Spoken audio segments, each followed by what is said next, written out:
Hey guys, Deja Vu here and welcome back to the channel. So in today's video, what we're going to be doing is we're going to be taking a look at another episode of Fix That Fail. That is right, guys. We had another epic failed war attack where we went in and fixed it for the triple. But guys, that's right that we had a failed attack, because without these failed attacks, we would not have this series. And I know you guys do enjoy it. So I'm not saying I hope for people to fail, but it does make some pretty good content.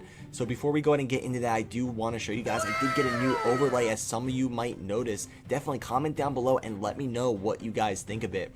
So this Fix to Fail is coming from a recent war in crunch time in CWL Elite, I think it was, against, let me actually see the name of the clan. I do know it's kind of like a mix of 11 Original. You guys might know who they are. Really known clan. Some really good players over there. 11 Original and Inquisition or something like that. I think that's how you say it. So it was a sad day over in crunch time. They did end up losing 66 to 69, but look at the percent. It was really close. Both of these clans are some heavy hitters. They both have some really good attackers, so it was a crazy war. All right guys, so like always, what we're gonna do is I'm gonna start with showing you the plan and what the attacker was thinking. I'll explain everything to you, and then we're gonna take a look at the failed attack and I'll point out what goes wrong. And then after that, we're going to take a look at who fixed it and what changes they made. And the reason why I like this series so much, because if you guys ever played in like good clans, you don't just go in and like attack a base and you have a good plan and something just goes wrong, and then you just come in and you attack it with like a whole different strategy. That just makes no sense. If your clan ever wants to get into like competitive play, then this is the way you should be running wars. Go in with a good plan, scout the base, see how it goes, and if the plan could work, then go in and make some small adjustments. That is the way that war should be played. So let's go ahead and get right into it, guys. The first one is coming from Azuka, which is a really good attacker, but this was a fresh hit, and on fresh hits like this, you just never know what's going to happen. Before I even roll the replay, I'm going to kind of draw out for you guys and explain what he was thinking and why he was thinking it, like I said before. Alright, so you can see he has Queen Charge Hog trained. Guys, we all know that most people like to use Hybrid because Hybrid is really strong right now. I see a lot of you guys asking in the comments when I do Hybrid videos, when should I use Hybrid? When should I use all Miners? When should I use all Hog Riders? And I'm going to go ahead and explain that to you in this video. Let me start with drawing out the plan, and then we'll get into that a little bit more. So what he wanted to do is he wanted to basically put a giant over here to pull the CC. He wanted to get an early CC pull, and the reason being is he's gonna start a Queen Charge from this side right here. So if he can pull the CC early and take care of the CC before he's in range of this Scatter Shot and Inferno, then that would be pretty ideal. So start with the CC pull. Anytime you guys can get an easy CC pull, you should definitely do that. That's the first plan. Get the CC pull, take the CC out. He wanted to put the king over here, the funnel out this side. Okay, it's always really important, guys. I cannot stress this enough. When you're doing a queen charge, make sure you spend a lot of time on making sure that your queen is going to go where you want her to go, because if you're doing a queen charge and she ends up walking, then the attack is over before it even started. So king over there, the funnel, and then he's going to use a wizard right here because there's no other defenses over here. So a wizard right there should be able to take out that elixir pump, so that should be fine. And the queen has nowhere else to go, and she's going to force to go in here. You can see he is using those new super wall breakers, which means he doesn't have to burn a rage on the scatter shot. Those new super wall breakers, they are pretty insane. So queen's going to go in there. Basically, he wants to get all of this down with his queen, like this whole section right here, at least up to here. And that's actually the reason why he's going with all Hog Riders, because we have the enemy queen over here, we have the enemy king, we have the warden, we have all the, actually not basically, we have all the heroes up top where the queen's going to be charging. So anytime you can get down all of the heroes, I definitely recommend you guys go with all Hog Riders, because remember, if you have enemy heroes up, the Hog Riders will not take them down, and the queen will just destroy your hog. So that's why people will go with all miners, like if you don't get down the heroes, because then the miners are able to get through the heroes. So that's just something to consider when planning the base. But I definitely, like I said, if you can get down all the heroes, Hog Riders is the way to go. Okay, so the queen's gonna get that down, king's gonna get that down, and then basically he just wanted to send his Hog Riders in over here, put the siege barracks around here to clear all this like trash out, and then the hogs were gonna come in and just sweep this section. And you can see he has a nice narrow path. So guys, the plan looks absolutely perfect. So what could go wrong? Obviously something goes wrong, and that's why I am here. So let's go ahead and roll the replay and let's see what happens. Oh yeah, I forgot to mention, one of the main problems is he has this single Inferno right here, and that's why he has 4 freezes, because you know usually you don't bring 4 freezes in these type of raids, but he's going against a single. So let's go ahead and play it and let's see what happens here. So he's using 2 giants to pull the CC, which is fine because the CC is right there. Guys, this would have been awesome.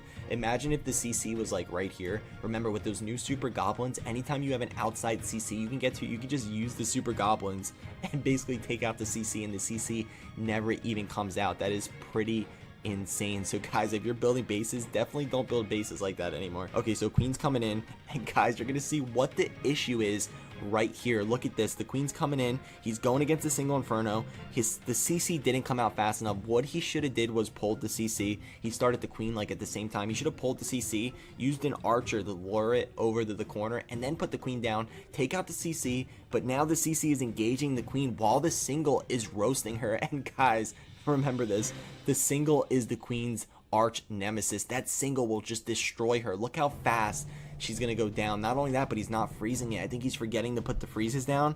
So this is what goes wrong right here. I mean, he didn't freeze, he didn't wall break. I mean, this was just a mess. I'm not sure what happened, but this definitely isn't what he wanted. So at this point, I mean, he didn't get any of the value he wanted. He didn't get the heroes down. He didn't get the town hall down. So at this point, what should you do? Most people panic, and honestly, I can tell you guys, if this was me and this happened to me, do you want to know what I would do?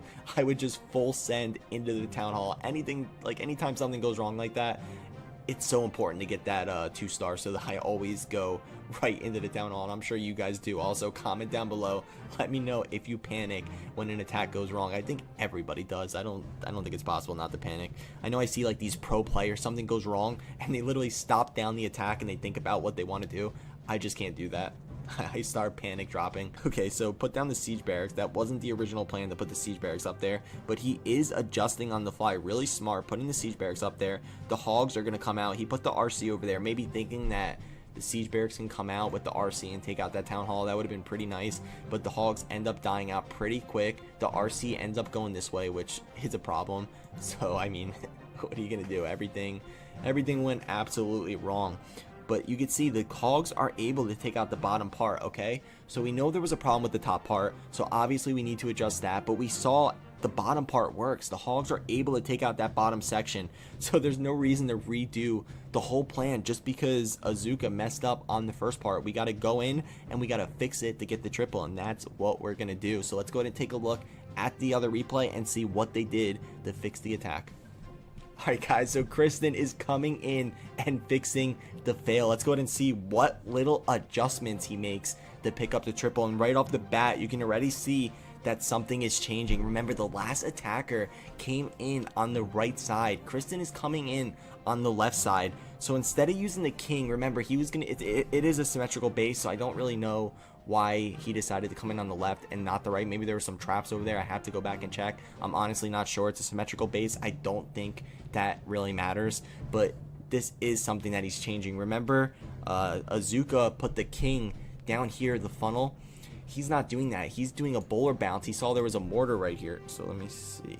Okay, yeah, actually there's a mortar on that side too. So like I said, I'm not sure why he came on the other side, but anyway, putting a bowler right here to bowler bounce the mortar. Anytime you have an opportunity to do a bowler bounce, you should definitely take it, because a bowler can stand a mortar. So if there's only a mortar around, the bowler will be able to take out 2 defenses as long as it's not hitting a storage. Like the one building is like more hit points than the other building, you should be okay. And that's a really cheap funnel. Rather than putting the king up there, you're gonna see he's gonna end up putting the king in a different position. Okay, so starting with the giant again to pull the CC. Remember, that was pretty important. You want to make sure you get that CC pull, and as you can see, he ended up putting the giant down and then starting the queen a little bit later, which I think does help a lot, because look, all the archers are getting pulled. He didn't get a full CC pull, otherwise that would have been perfect. So the CC didn't pull out, but they're still coming out now. He did put another giant, and do you notice how he's engaging the CC before he's in range of the single? That is the big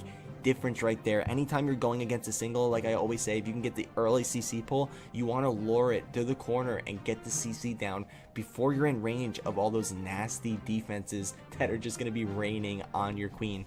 So this, look where Kristen decided to put the king. He decided to put the king up around 12 o'clock, walking toward 1 to take out all these storages because they are really annoying. Because since the bowler took this out, we really don't need the bowler to walk this way because the hogs are going to come in and go right to the defenses, and you could just put a few wizards to take all that out. It's not worth wasting your king. Not only that, but the king is doing some tanking while the queen is coming in and taking all this out. The king was doing a little bit of tanking for that Grand Warden, which does help the queen, because remember, in the last attack, that queen was just getting so much firepower on her and she just wasn't able to make it. Not only that, but he was on point with the free spell. He only ended up having to use 1 free spell, and that just shows the big difference with luring out that CC. All right, so sending the hog riders in, puts the warden down. Always, guys, actually, I like to put my warden down and then put down the hog riders, just because we all know that warden AI is pretty stupid, and sometimes he doesn't keep up with the hog riders. So, little tip for you guys, putting the heal spell down. I always say this in my hybrid videos, always put your heal spell down so your troops are running into the heal spell. You don't want to drop them on top of the hog riders because you don't get as much value. I mean, makes sense, right? I hope so. Oh, we don't want to see that. All right, so troops moving in, and this is looking great. Like we already said, we already knew the bottom part worked. We already knew that the hogs could wreck that top side. So as long as you fix that queen charge, then this was automatically a triple. And that's why I like this series so much. I like showing you guys how we go in and fix the attacks. Guys, comment down below and let me know if you guys enjoyed these type of videos. I definitely appreciate any feedback, and if you did make it this far to the video, make sure you go ahead and hit that like and subscribe button. It does help the channel a lot, and I really appreciate it, and I'll see you guys next time.